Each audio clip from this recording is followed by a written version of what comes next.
Les prix, j'avais réussi ça aussi, c'était au Cameroun. Les prix étaient un peu différents, mais j'ai quand même réussi une villa de 70 mètres carrés, très bien aménagée, même baie vitrée au salon, hein. Oh. Voilà. Voilà. Donc c'est pour dire que les gens doivent, ils doivent savoir que la qualité c'est possible. Et cette qualité-là, si on la met à leur disposition, ils seront des personnes épanouies. Si tu es heureux, tu vas au travail, tu travailles bien. Ouais. Si tu travailles bien, le pays marche mieux. Mm.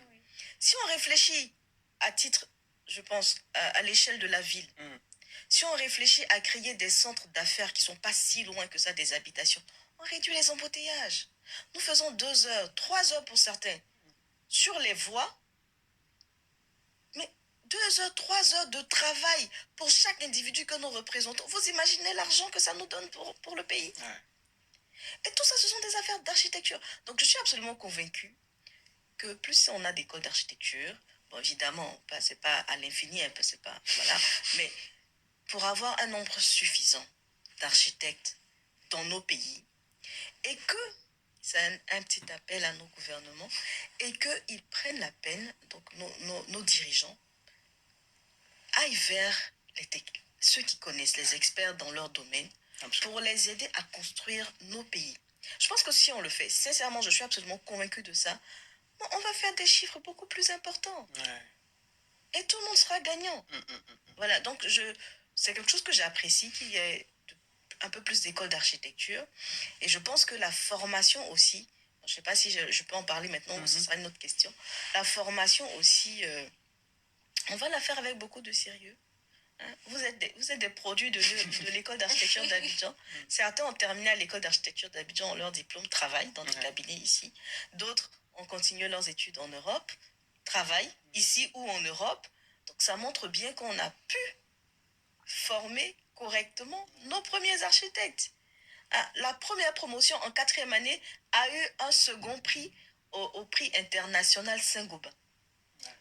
Il y avait pour mémoire environ 60 équipes en compétition issues de 40 pays différents dans le monde entier. La Côte d'Ivoire, première participation. École qui n'a que 4 ans d'existence, qui n'a même pas encore sorti de première promotion, a réussi à avoir le second prix dans ce projet-là, dans ce concours-là, qui existait depuis, je pense, au moins 17 ans avant. Donc, vous imaginez, on est capable de faire de la qualité. Voilà.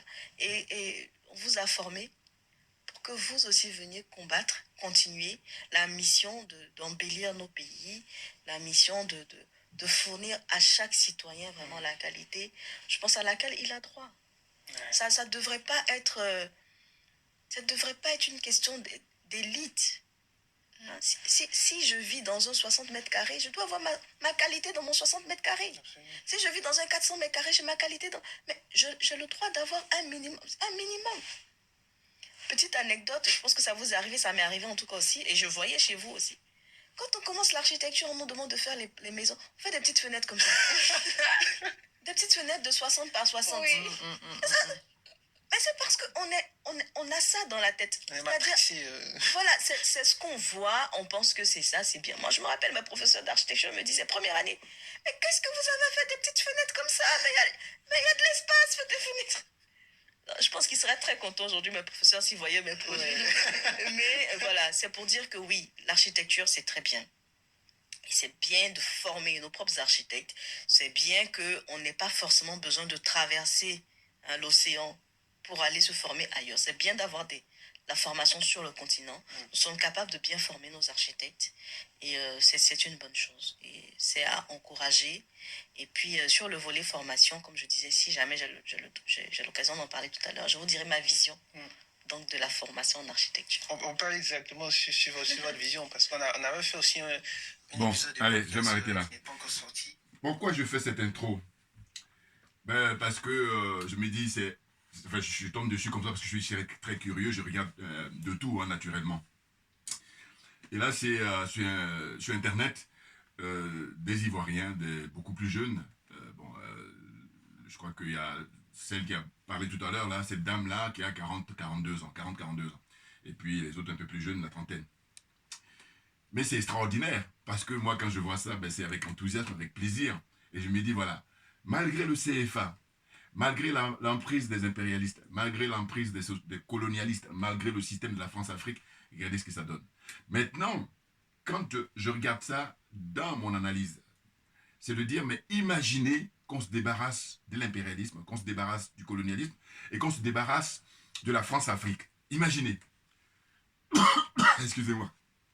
Djubian, c'est mon surnom sur le net. Je suis accessoirement, mais accessoirement seulement spécialiste de la France. En revanche, je suis un panafricain convaincu, un panafricain authentique. Je suis spécialiste accessoirement de la France-Afrique. Hein? Excusez-moi, j'en vous fais un peu parce que, juste, vous allez m'excuser parce que là, une des rares fois, je le vois un peu parce que je crois que c'est important. Excusez-moi.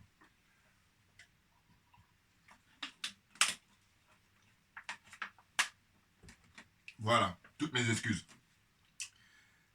En fait, ce dont il s'agit, c'est de montrer que la jeunesse africaine, aujourd'hui, ils sont bien formés, quels que soient les domaines. Ils sont bien formés, quels que soient les domaines. Très clairement. Là, il s'agit de l'architecture. Donc, je vous encourage à regarder. Bon, alors, je ne suis pas très fort pour communiquer les liens là, mais en tout cas, c'est un podcast comme ça qui a été envoyé par ce jeune là qui lui anime son émission et il balance ça sur Internet. Et là, il a eu pour invité une architecte, et puis eux aussi sont des architectes, mais sauf qu'elle les a formés. Elle est un peu plus âgée, voilà. Mais je trouve ça hyper intéressant, parce qu'il n'y a plus question de complexe. Vous voyez, il suffit simplement qu'on leur donne les moyens, et puis ils explosent. Elle a parlé tout à l'heure du concours international qui a été organisé, et là, en l'occurrence, la Côte d'Ivoire est arrivée en deuxième. Mais j'ai dit, mais on arrive en deuxième alors qu'on a l'emprise de la France-Afrique.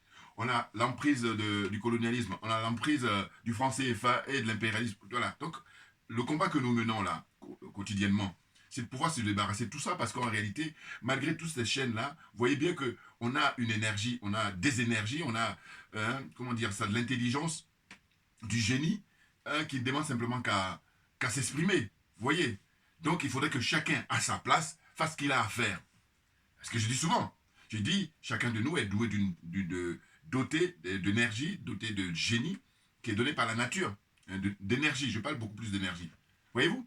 Donc, en fait, ce dont il s'agit, c'est que chacun puisse, comment dire ça, en ses moyens, apporter sa contribution pour la vie en société. Et là, en l'occurrence, la vie dans le pays. Voyez? Maintenant, la difficulté, eh bien entendu, et c'est là où le bas blesse, et pourtant, c'est vraiment le plus gros morceau, mais ce sont les hommes et les femmes politiques.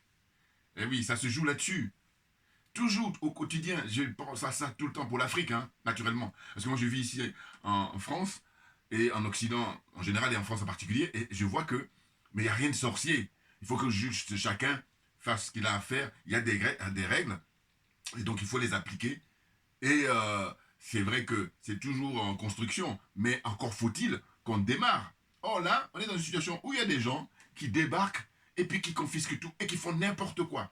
Là, je montre ça en introduction, mais je vais enchaîner sur la politique naturellement.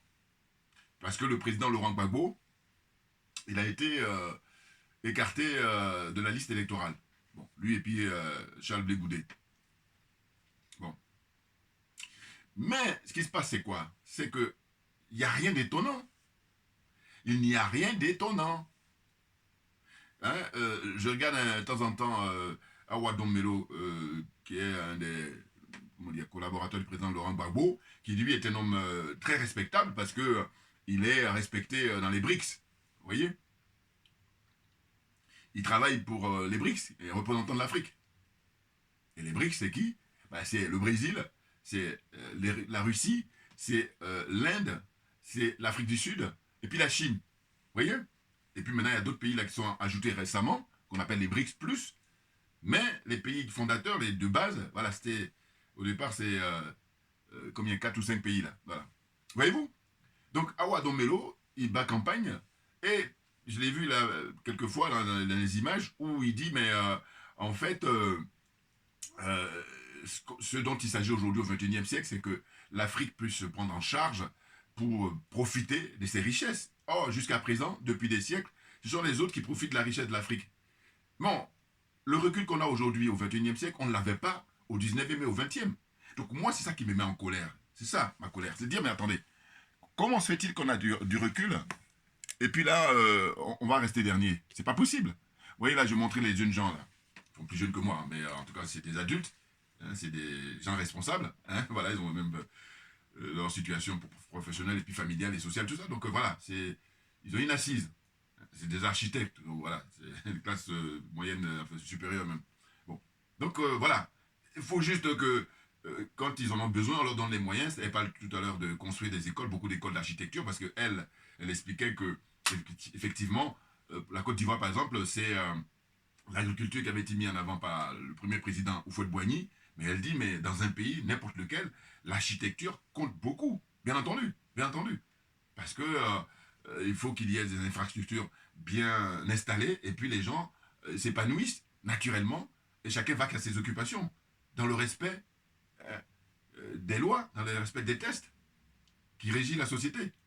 Et là, pour revenir là, ce que je disais, parce que j'ai pris quelques notes là, sur le fait que le président Gbagbo a été écarté, mais il n'y a rien de nouveau, clairement. Et j'ai pas écouté intégralement, mais j'ai écouté des résumés là de comment il s'appelle là, le président de la commission chargée des élections. Bon, alors lui, ce que je dis, quand j'utilise l'expression, ces gens ont plein de diplômes, ils font un usage caricatural de leur connaissance et de leur savoir. Le résumé que j'ai écouté était un des représentants du président Gbagbo là, qui résumait en gros ce qu'il avait dit. Mais en fait, grosso modo, allez-y regarder, hein, je sais pas, il s'appelle Cuivert ou je sais pas quoi là. Bon. Eh bien, le monsieur, c'est l'arrogance en permanence. Moi, ça m'impressionne, ça. Après, je dis, mais ces gens sont en charge du bien commun. Et comment tu peux être arrogant? Mais c'est parce qu'on est en dictature, sinon ça n'a plus de sens. C'est ça qu'il faut comprendre. Bien entendu. Non, parce que quand on n'est pas en dictature, quand on est en démocratie, là où on respecte les droits des citoyens, mais tu dois rendre des comptes, parce qu'en plus tu es payé avec des budgets lourds. Oh là, tranquille. Les mecs, il a un budget important pour les élections. Mais c'est colossal, hein, les budgets pour les élections en Côte d'Ivoire. Hein, énorme. Et on ne demande même pas, il n'y a pas de compte. Il ne rend pas des comptes. Mais bien entendu, c'est parce qu'il ne rend pas des comptes qu'il fait le malin. Et au pluriel, ils font le malin. Ou ils font les malins. Bien entendu.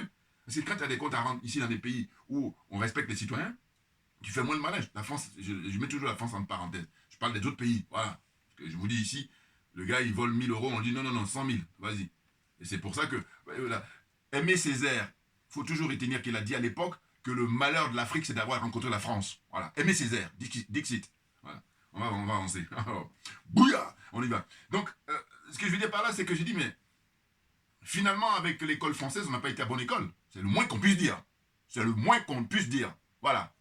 Très clairement. Et puis je dis, j'adore les concours. Faites maintenant, aujourd'hui au 21e siècle, hein, alors c'est vrai qu'il y a certains frères panafricains, mais moi je suis factuel. Voilà. Et puis je dis, c'est la loi de la nature. Il se trouve que les Occidentaux ont colonisé l'Afrique. Vous avez les différents pays. La France, l'Angleterre, l'Espagne, le Portugal. Qu'est-ce qu'il y a encore la Belgique. Qu'est-ce qu'il y a les Néerlandais, c'est-à-dire les Pays-Bas, l'Allemagne même. Maintenant, après la Seconde Guerre, il y a eu des bouleversements. L'Allemagne a perdu tous les pays qu'elle a colonisés. Bon. Mais cela dit, aujourd'hui, faisons le bilan pour savoir telle zone d'influence de la France, telle zone d'influence de l'Angleterre, telle zone d'influence du Portugal, troisième position en Afrique, hein, et puis de l'Espagne, ainsi de suite. Dites-moi, et où est-ce qu'ils en sont, ces différents pays? Prenez par exemple, on dit sur le plan économique hein, et du bien-être, les 10 pays, hein, les premiers en Afrique, sur les 54 ou 55. Il y a combien de pays anglophones, il y a combien de pays colonisés par la France? Et ainsi de suite. Poussez le curseur, vous êtes les 20 pays. Hein, amusez-vous à faire ça. Vous allez voir que zone francophone, là, c'est les derniers, clairement. Pourquoi? Mais parce qu'il y a un frein énorme, c'est le franc CFA. Voyez-vous? Donc, le président Gbagbo, j'ai dit, mais c'est pas étonnant, c'est le contraire qui serait étonnant. Alors, on nous dit quoi? On nous dit, voilà, là, ça y est, depuis le 17, lundi 17, c'est là où ils ont affiché la commission, là, avec son président arrogant, qui, dans l'insuffisance, enfin, comment dire, corruption. Alors, lui, quand on dit corrompu, le mot est faible. Trouvez un autre mot. Voilà. Lui et puis ceux qui travaillent avec lui et tout cela. C'est dingue. Dans son discours, j'ai pas pris connaissance, mais j'ai lu le résumé du partisan du président Gbagbo, là, qui a fait une conférence de presse après. Il a l'air de dire que le monsieur, il reconnaît qu'il y a du déni. Mais on fait comment? On laisse ça comme ça. Du déni, en fait, des droits des opposants. Mais on s'en fout. On fait ce qu'on veut. Mais Quand je dis tout à l'heure arrogance, mais là, le mot est faible, là aussi. Non, mais c'est pas possible. Mais qu'est-ce que c'est que ces gens-là? Et en plus, à l'époque, il n'y avait pas les caméras. Vous voyez, donc à la limite, on peut toujours nier. Mais là, ils s'en foutent. Mais c'est normal. Quand je dis c'est normal, je veux dire que on est dans la dictature. Donc c'est celui qui a les armes, c'est lui qui fait le malin. Maintenant, le peuple seul, quel que soit le pays au monde, c'est lui qui a le dernier mot. Parce que les pays de l'AES, je ne vais pas cesser de les citer, d'ailleurs, je ferai une vidéo sur la sortie là. Hein? Dernier délai, ça va être dans 6 mois, mais en tout cas, ils ont officialisé leur sortie de la francophonie. Il était temps. Et comme je dis souvent, il vaut mieux tard que jamais. Bon. Francophonie, donc il y a d'abord, comment dire ça, le président, le général Tchani qui a annoncé la couleur, donc le Niger, en premier. Ensuite vient le Burkina Faso avec le capitaine Ibrahim Traoré. Et puis en troisième vient le Mali avec le général Assimi Goïta. Voilà. Donc ces 3 pays-là de l'AES, 3 pays qui sont en avant-garde pour nous libérer, eh bien, ils sortent de la francophonie. Donc à compter de maintenant, là, 6 mois après, c'est terminé. Parce que là, ils ont officialisé là, hier.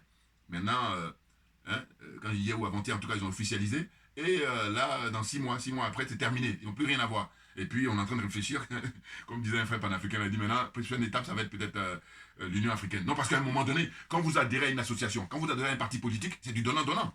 On est d'accord. Voilà. Donc, vous faites partie comment on appelle ça, d'une confédération, tout ce que vous voulez. Il faut que vous y trouvez votre compte. Et à partir du moment où vous n'y trouvez pas, vous prenez vos airs, vous prenez votre liberté.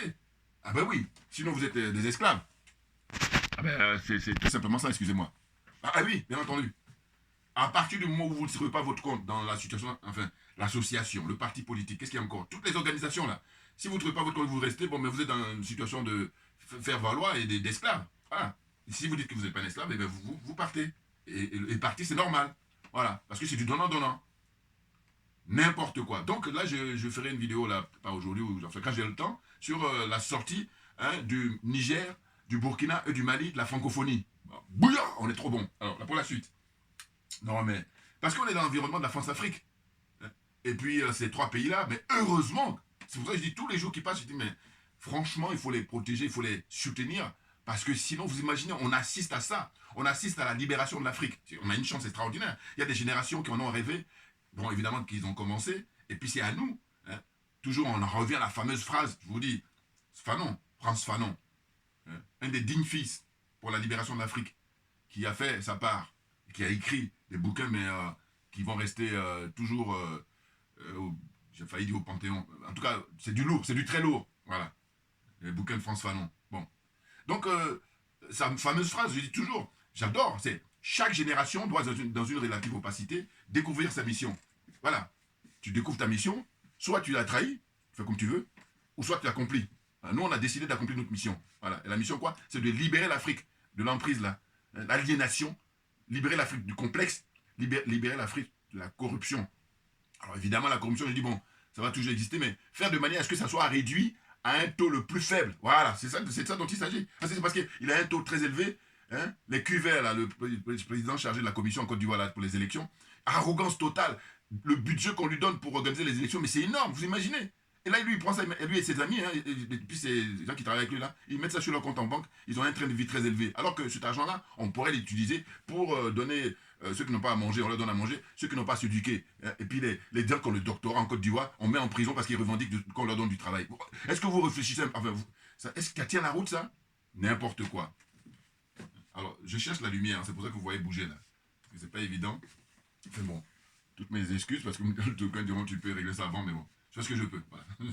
Donc en fait, ce dont il s'agit, c'est rapidement pour la lecture, j'ai mis quoi? Exclusion du président Gbagbo hein, de la liste électorale. Et tous les acteurs de la vie sociale et économique font leur travail. Voilà. C'est-à-dire que pour moi, ils sont tous des professionnels. Voilà, tous, dans tous les domaines. Là, je vous dis, il montre architecture, mais si vous allez voir ceux qui ont fait médecine, mais par contre, ils manquent de moyens cruellement, ceux qui ont fait médecine, et surtout dans les hôpitaux là-bas, dans les dispensaires, dans les CHU, il n'y a pas de moyens. Ils font ce qu'ils peuvent, donc ils ont beaucoup de mérite, clairement. Hein? Qu'est-ce qu'il y a encore? Hein? Vous voyez les différents secteurs d'activité dans la vie, là. Hein? Et c'est les manques de moyens parce que, là, toujours, vraiment le focus, c'est-à-dire ceux qui détiennent le pouvoir, c'est-à-dire les hommes et les femmes politiques, ce sont eux qui ne sont pas à la hauteur par rapport aux défis au pluriel. Hein. Ils ne sont pas à la hauteur. Mais parce qu'ils ne sont pas à leur place. Voilà. C'est tout. Quand tu es à ta place, tu fais ce que tu as à faire et puis tout le monde même te réclame. Et tu rentres dans l'histoire définitivement. Vous connaissez, hein? Quand des gens comme Thomas Sankara, jamais, tant que l'être humain respire, on va toujours parler de lui. Des gens comme Nelson Mandela, pareil. Hein? Patrice Lumumba. Vous voyez la liste, hein? Kwame Nkrumah. Hein? Tous les pères d'indépendance là qui ont donné de leur vie, quels que soient les pays, sont sacrifiés pour notre liberté, pour notre bien-être. Et là, il y en a qui arrivent là, hein, alors qu'ils ont été à l'école, mais comme ils sont bêtes, ils sont corrompus, ils sont aliénés, ils sont complexés, j'ai dit, mais pas d'indulgence, aucune. Il faut qu'ils soient jugés, parce que nous, on se veut humains. Voilà, c'est pour ça. C'est pas comme eux, là, d'autres pratiques. Hein, chercher à assassiner les gens en permanence. Mais la vie est sacrée, la vie humaine est sacrée.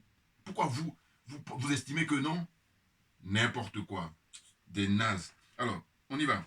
Donc, je dis, le seul problème de l'Afrique, c'est l'incompétence des hommes et femmes politiques en Afrique, notamment en Côte d'Ivoire. Ben oui. D'abord, je note le manque de patriotisme, mais surtout la mauvaise gouvernance, incluant l'absence de transparence. Et clairement, il y a des critères importants à mettre en avant, c'est le patriotisme et puis la compétence. C'est-à-dire qu'on va te mettre là parce que tu es gentil. Non, on te met parce que tu es capable de faire le travail. Sachant qu'il y a plein de trucs à faire. Boulanger, cordonnier, hein, architecte, médecin, avocat, juge, qu'est-ce qu'il y a encore, magistrat, j'allais dire. Hein, qu'est-ce qu'il y a encore? Plein, le boulot au quotidien. Mais il faut assurer. Et puis sinon, si tu ne peux pas, tu laisses le voisin, il va le faire. Alors tu prends la place de quelqu'un, tu n'es même pas à la hauteur. Je vous dis, l'image qui m'est venue là, il y a quelques semaines, là, quand j'y pense, je dis, mais l'image qui est flagrante, c'est que ces gens-là, ils me font penser, quand les gens, et puis ça c'est naturel, hein, mais en même temps, bon, c'est une façon de parler, hein, en termes d'image. Je dis, ils n'ont pas à boire, on leur donne une bouteille d'eau, et puis, ils sont assoiffés, voilà. Alors qu'il faut le faire avec modération, sinon tu finis par t'étouffer. Pareil pour la nourriture. Et bien eux, au niveau du bien matériel, c'est ça. Ils arrivent au pouvoir et ils vont tuer l'opposant. Ils vont tuer ceux qui s'opposent, ceux qui ne sont pas d'accord avec eux. Ils vont tolérer ceux qui sont avec eux. J'ai bien toléré, attention. N'importe quoi. Ah non, mais heureusement qu'on a Internet pour pouvoir s'exprimer. Oh, c'est le minimum. Ah, non, parce qu'au nom de quoi, ce qui appartient à tout le monde, vous vous appropriez, puis vous estimez qu'on n'a rien à dire. Au nom de quoi? N'importe quoi. Et puis, ils ont des partisans. Oh. Ah non, mais franchement. Alors, après, on s'est dit être humain. À la suite. Donc, j'ai dit, problème de la mauvaise gouvernance et puis l'absence de transparence. Donc, je disais que l'exclusion du président Gbagbo et Charles Blé Goudé de la liste électorale, mais il n'y a rien de nouveau, rien d'étonnant, puisque M. Laurent Gbagbo, enfin M. Alassane Ouattara, excusez-moi, M. Ouattara a deux grands totems. Voilà, selon moi. Je dis M. Ouattara a deux totems. Premier totem, c'est la candidature du président Gbagbo. Il redoute le président Gbagbo, mais à mort. Parce qu'il sait très bien que lui, si on organise une compétition électorale à la loyale, c'est-à-dire qu'il y ait de la transparence, que tout est garanti, voilà. Et bien il n'a aucune chance. Mais bien entendu, il le sait, il est le premier à le savoir. Et puis ceux qui le soutiennent aussi, la Ligue de la France, ils le savent. C'est pour ça qu'ils font tout avec la force. Maintenant, ce que je reproche, moi, souvent au président Gbagbo, et je le maintiens, je persiste et je signe, parce que je dis, mais attendez, nous, on aimerait bien que quelqu'un comme lui, qui est un homme politique au sens noble du terme, mais qui puisse d'abord bien s'entourer. Je rappelle que dans son groupe, là, moi, les gens que j'aime beaucoup, je mets toujours le président, enfin, bon, c'est vrai qu'il a pris ses distances, professeur Mamadou Coulibaly, en premier. Et puis, qui est encore, je mets en deuxième, Awadon Melo, voilà, ses propres collaborateurs, là.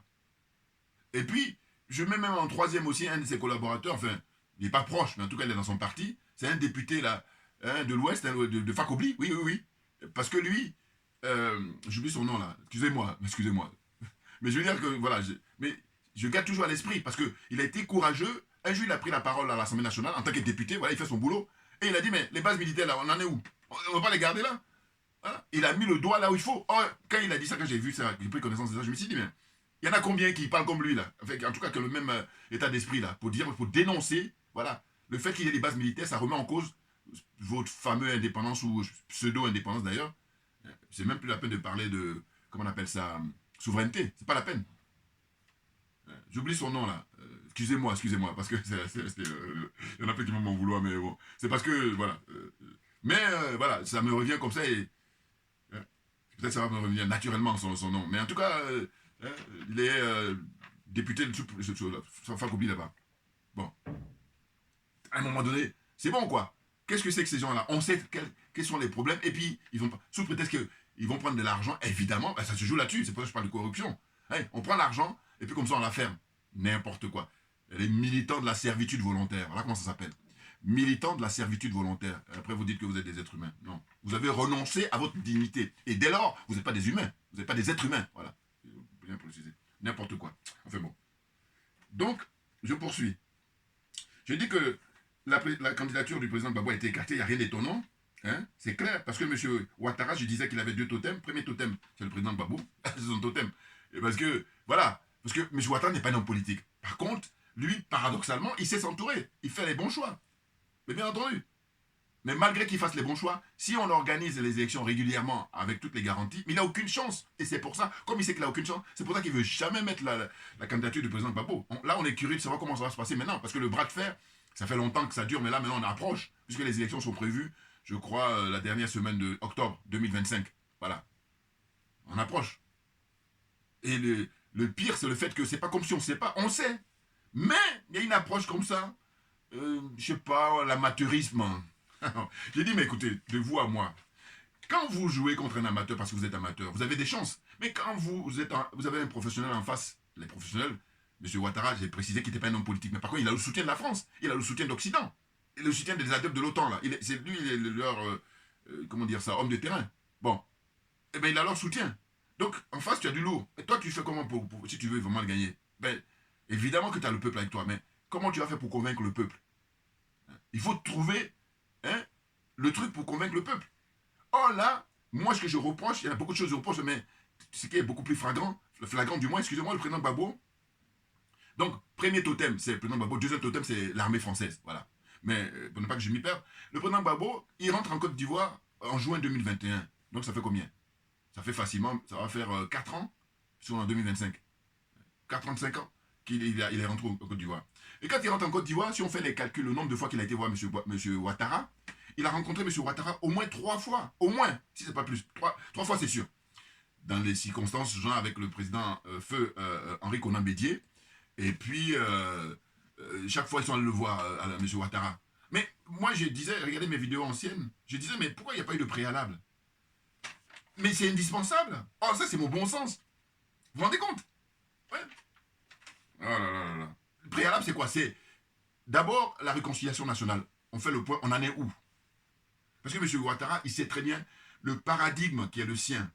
Son paradigme, lui et puis les Français, là, ceux qui le soutiennent, qui l'ont mis là, c'est que dès lors qu'il y a réconciliation, ben c'est fini. Eux, ils perdent la face. Donc, on va maintenir pas de réconciliation. Ou alors, on fait semblant.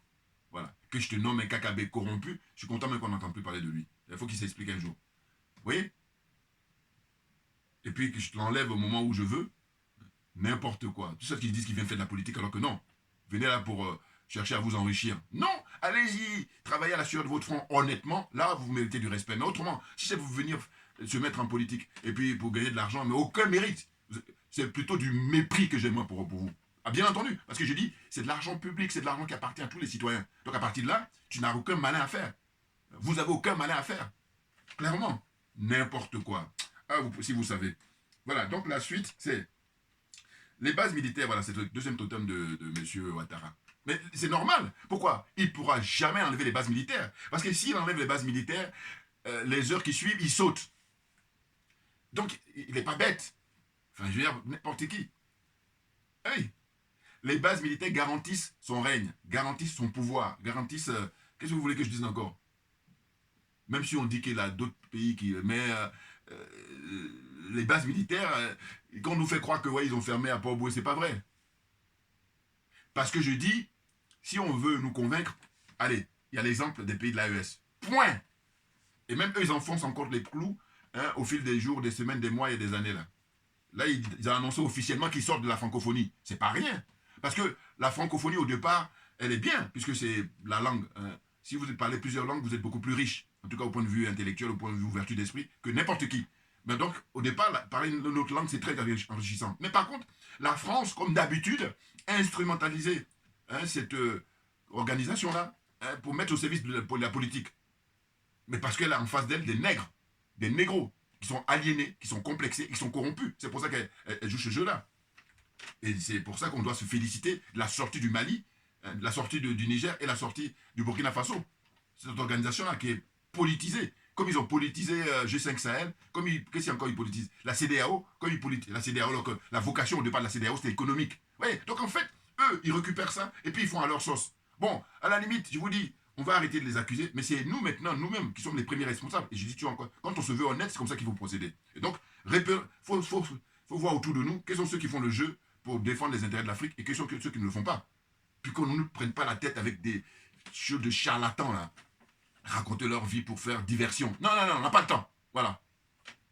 Donc, la suite, c'est quoi? C'est que, je disais, M. Ouattara, les bases militaires, là, même récemment, j'ai regardé une interview de Mme Simone Gbagbo. Elle parlait de Jacquesville. Elle dit, mais vous dites qu'ils ont fermé à Port-Boué, mais ils ont à Jacquesville. Et puis là, c'était intéressant l'entretien qu'elle a eu. Quand je dis intéressant, je veux dire que moi, je trouvais qu'elle était gentille. Parce que si j'étais à sa place, j'ai dit, l'interview, on arrête. Non, parce que lui, le journaliste qui l'interviewait, c'est tous ceux qui sont partisans de M. Ouattara, là. Ils sont contents comme ça de profiter des Africains. Ah, mais je vous dis, c'est là que je dis, nous, on est débarrassés de l'aliénation, débarrassés du complexe et débarrassés de la corruption. Voilà, à partir de là, ils ne pourront jamais nous donner le micro parce qu'ils savent très bien. Eh oui, parce qu'ils vont donner le micro, ils savent à qui ils vont donner. Parce qu'ils vont recevoir, comment dire, des gens qui vont les caresser dans le sens du poil. Ce qui est contraire pour nous. N'importe quoi. Non, mais franchement. Parce que l'autre qui l'interviewait, regardez la dernière interview de Mme Gbagbo, là. C'est un monsieur, là, son émission, enfin, son truc, c'est 7 jours, je sais pas quoi, là. Bon. Moi, quand je regardais, ça m'a agacé pour ne pas savoir. Non, parce que tout ce qu'elle disait, il le savait. Mais même par moment, il était arrogant en lui disant, oui, c'est mon rôle. Parce qu'elle dit, mais vous savez, vous pouvez prendre le piment, vous voulez marcher le piment dans ma bouche, enfin, l'expression ivoirienne, là. Et lui, il dit oui. Non, mais je dis, mais moi, si on arrête tout de suite l'émission. Voilà. Mais il faut absolument procéder ainsi, parce que, oh là là, mais qu'est-ce que vous risquez? Qu'est-ce que vous risquez? C'est quoi? Non, au contraire, vous avez sorti grandi, parce qu'il faut les humilier maintenant. Ah non, ils ont humilié les Africains depuis des siècles, mais il faut que, comme je disais toujours, la situation des générations, c'est ça qui est clair. Parce qu'il faut respecter les gens. Ça ne peut pas durer, Voilà. Oh, faut arrêter. La suite. Je disais que le président Gbagbo et ses partisans, voilà, excusez-moi, parce qu'il faut absolument que je retrouve son nom. Sei Gaspard, voilà, c'est important. Parce que c'est important, hein, si je ne dis pas, je vais me faire allumer. Tout naturellement, je comprends. Donc, le député là en question, il s'appelle Sei Gaspard. Donc, j'ai dit que lui, il fait partie du PPACI, et c'est lui qui a pris la parole il y a quelques temps, il y a 2 ans maintenant, à l'Assemblée nationale, et qui a dit, mais les bases militaires françaises ont fait comment? Ça ne va pas rester indéfiniment. Oui. Oh là, quand ils disent qu'ils plient bagage, aucunement. Parce que je dis, pour qu'ils soient crédibles, il faut qu'ils fassent comme le Mali, il faut qu'ils fassent comme le Burkina, il faut qu'ils fassent comme le Niger. Voilà. C'est que ces pays-là qui sont sérieux.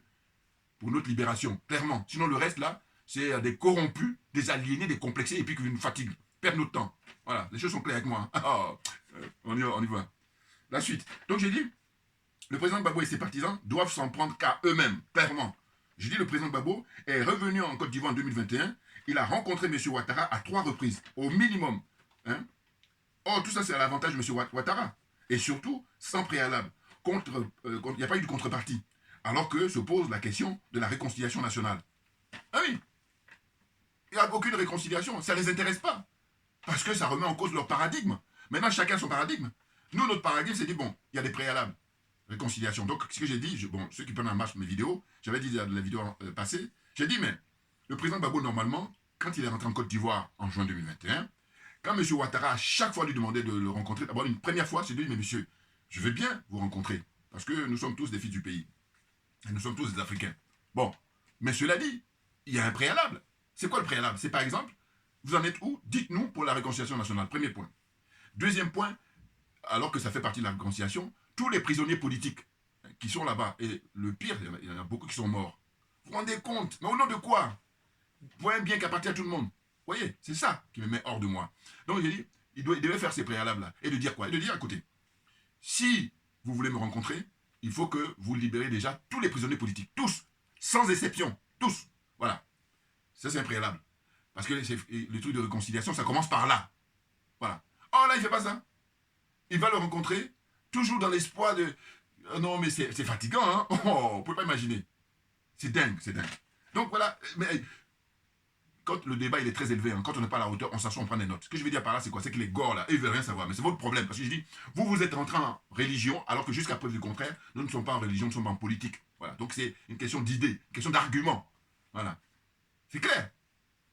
Parce que je dis, regardez, ce que je dis aujourd'hui, nous sommes en mars 2025. Vous vous rendez compte? Alors que si vous regardez mes anciennes vidéos, je passais mon temps à dire tout le temps. Puisque le président Gbagbo, je vous dis, ça fait maintenant depuis 2021 qu'il est rentré au pays.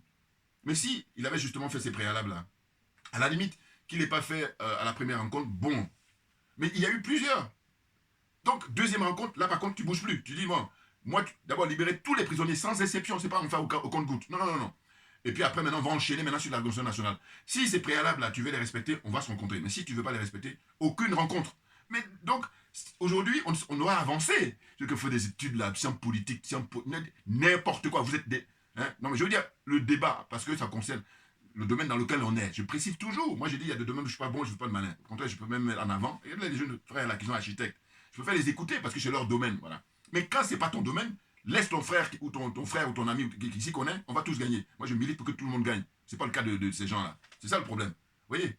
Donc, j'ai dit, vous imaginez s'il avait établi des préalables, le président Gbagbo, pour aller rencontrer Ouattara, mais on aurait gagné du temps et puis aujourd'hui, on n'en serait pas là. Oh là, toujours... parce que c'est une question de dose. Hein. Moi, je parle de dose d'aliénation. Ah, je suis désolé. Puis les francophiles. Le président Gbagbo, il est francophile.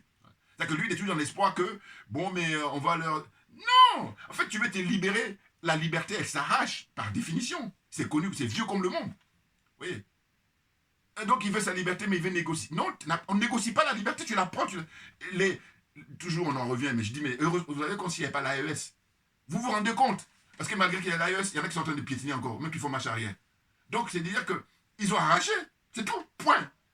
Mais même, je veux dire, les États-Unis, ils sont battus contre les anciens colonies anglaises, là. Mais ça s'est passé dans la douleur. Ça ne s'est pas passé par je te sers les mains comme un gentleman. Non, parce que c'est une loi naturelle. Donc on a tout ça avec ce que j'appelle le recul. Eh bien non, on est là. Donc c'est fatigant à la fin. Donc maintenant chacun choisit son camp. Hein. Mais il faut arrêter de nous fatiguer. Parce que nous on a tout compris. Voilà, c'est ce jeu là-dessus. Là ils n'ont rien compris. Puis ils sont là dans l'arrogance. Non, non, mais chacun mène son chemin. Non, mais là c'est dingue. Hein. Non, non, c'est question de convaincre. Hein. Parce qu'après tout c'est un bien commun, c'est un bien public. Et donc, il s'agit de convaincre. Donc, je dis, faites votre vidéo et puis allez exposer vos arguments. Moi, j'ai dit, là, s'il y avait des préalables, M. Ouattara, aujourd'hui, il aurait mis le nom du président Gbagbo. Voilà. Parce que là, à la limite, même, l'histoire de son nom, là, c'est toujours dit dans tous les débats, dans toutes les conférences, dans toutes les discussions, comme quoi M. Gbagbo, M. Ouattara lui reproche d'avoir été condamné folklorique, quoi. Folklorique. Le monsieur, vous l'avez fait transférer à la CPI en estimant que la Côte d'Ivoire n'avait pas les moyens de le juger. À la CPI, or, on sait très bien que procès politique, voilà, moi je l'ai dit dès le début, hein, vous regardez mes vieilles vidéos, procès politique, donc on le traite par la politique, voilà. Un procès judiciaire, on fait du judiciaire. Là, c'est dans le respect des grands avocats comme Jacques Vergès, voilà, c'est de ça dont il s'agit. Ça fatigue les gens. Enfin bon, on avance. Donc j'ai dit le président Gbagbo, hein, c'est ça le problème, c'est que il n'y a pas eu de contrepartie. Hein, aucune contrepartie. Donc tout ça a été fait au bénéfice de M. Ouattara. Et donc vous vous étonnez maintenant quand on arrive en mars 2025 et bientôt en avril, où il dit voilà, on n'a pas envie de mettre son nom. Parce que ça ne nous arrange pas, mais pardi. Oui, parce que si le président il participe à la compétition, M. Ouattara n'a aucune chance. De toute façon, M. Ouattara, il peut battre qui en Côte d'Ivoire là? Qui?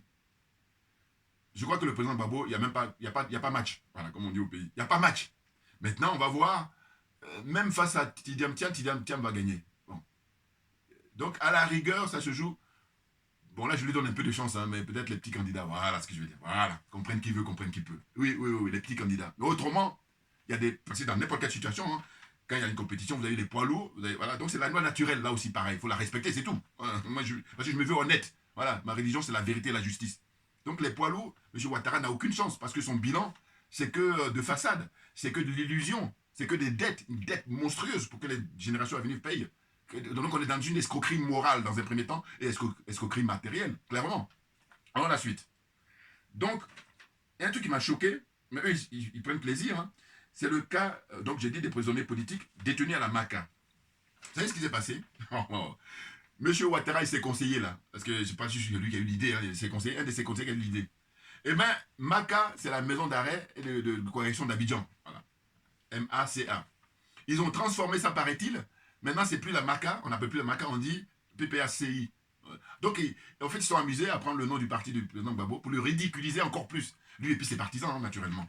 Vous vous rendez compte? Est-ce que vous vous rendez compte? Alors, évidemment, comme d'habitude, eux, on dit, non, mais c'était pas grave. Mais non, mais faut être sérieux à un moment donné parce que, voilà, c'est du lourd. On est dans du lourd. Donc, quand tu as du lourd, on est sérieux. Voilà.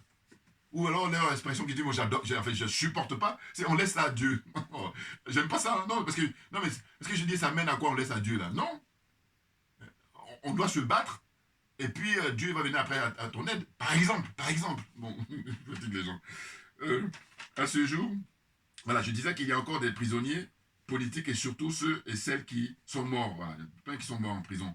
Et ceux qui y sont encore et qui sont malades. Pas de traitement. Vous voyez? Et vous imaginez là-bas, là, les prisons en Afrique en général, en Côte d'Ivoire en particulier, ou notamment en Côte d'Ivoire. Vous savez, c'est pas comme il y a en Occident ici où il y a des minimums qui doivent être respectés, on respecte la dignité. Il y en a des pays qui se respectent, voilà. Même le jeune capitaine, le capitaine Ibrahim Traoré, son excellence Ibrahim Traoré au Burkina Faso, une idée géniale. Il a dit, bon voilà, les gens qui vont arrêter pour des faits de criminalité, bon c'est autre chose. Mais sinon, en dehors de ça, des gros trucs, et ben les petits trucs, tu vas aller travailler. Et puis maintenant, tu vas pouvoir rembourser celui à qui tu as commis le tort. Mais c'est du béaba et il faut avoir l'idée. Il a eu l'idée, donc chapeau à lui. Ouais, alors que ça paraît banal, mais oui, mais pourquoi t'as pas dit ça avant lui? Voilà. Donc ferme-là, je donne toujours à Ibrahim Traoré ce qui lui appartient. Comme je donne à Simi Goïta ce qui lui appartient, et puis je donne à Tchani, le général Tchani, ce qui lui appartient. Voilà. Faire ça, c'est être profondément honnête. C'est tout, c'est pas autre chose. N'importe quoi. Alors la suite. Donc il y a la création, là je vais terminer là. Hein, c'est la création récente d'une coalition des partis politiques d'opposition. Voilà. Hein. Ils se sont réunis là, c'était il y a quelques jours. Hein, une semaine, 10 jours, je ne sais plus.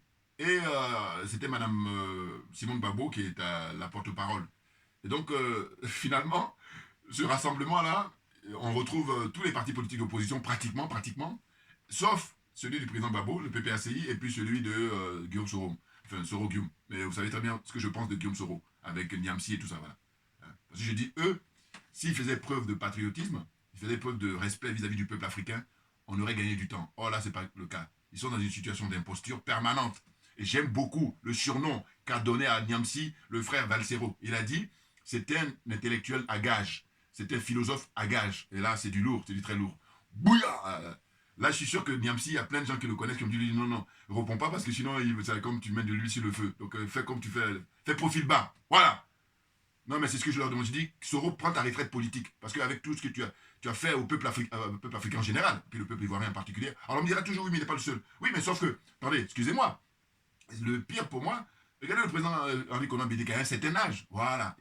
Ça y est, ils l'ont assassiné, ils l'ont éliminé. Bon. Mais Guillaume Soro, il est caché là. Hein, et puis j'aime aussi le parallèle qui a été fait là. Voilà. On va revenir aux frères camerounais.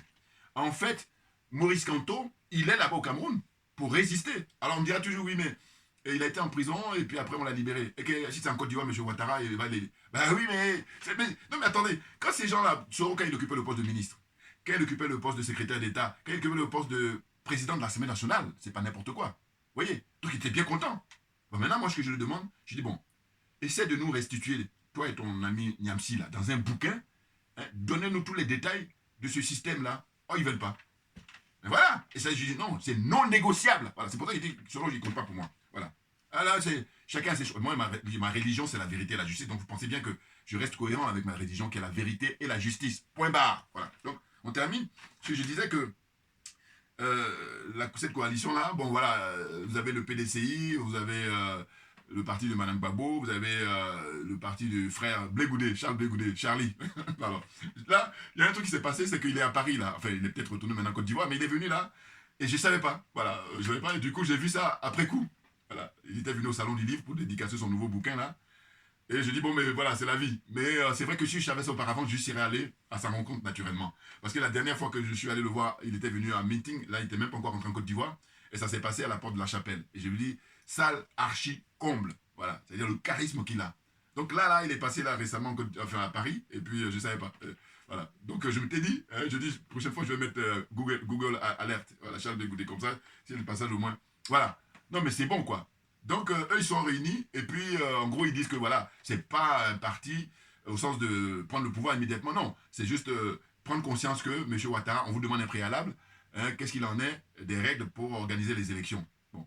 Mais le problème, c'est qu'ils organisent ça maintenant alors qu'ils auraient dû faire ça depuis 1 an ou 2 ans. Voilà, on me dit, ouais, vaut mieux tard que jamais. Mais là, le bras de fer, il va se jouer sur le fait que je termine. Selon moi, et compte tenu du bras de fer, le peuple de Côte d'Ivoire ne peut pas faire l'économie d'une révolution pour en finir avec le système de la France-Afrique. C'est tout. Pour aller faire tous les grandes mathématiques, là, toutes les grandes écoles, non, c'est tout. Voilà, parce que dans le domaine dans lequel on est. Donc pour finir, ceux qui sont bien pour qui ont la force, j'ai de la force pour la lecture, je vais vous conseiller ça. Hein, bon, j'ai déjà présenté, hein, mais c'est toujours les gens qui n'ont pas pris en marche mes vidéos précédentes. Il y a ça, vous voyez, c'est Laurent Gbagbo et François Mattei, voilà, le regretté François Mattei, pour la vérité et la justice. Voilà, il y a ça. Bon, ils ont même fait un livre de poche, je vais vous dire. Parce qu'au départ, c'était sorti en gros livre. Donc il y a ça. Et puis il y a ça également. C'est la suite. Laurent Gbagbo et François Mattei, voilà, libre pour la vérité et la justice. Voilà, ça c'est hyper intéressant.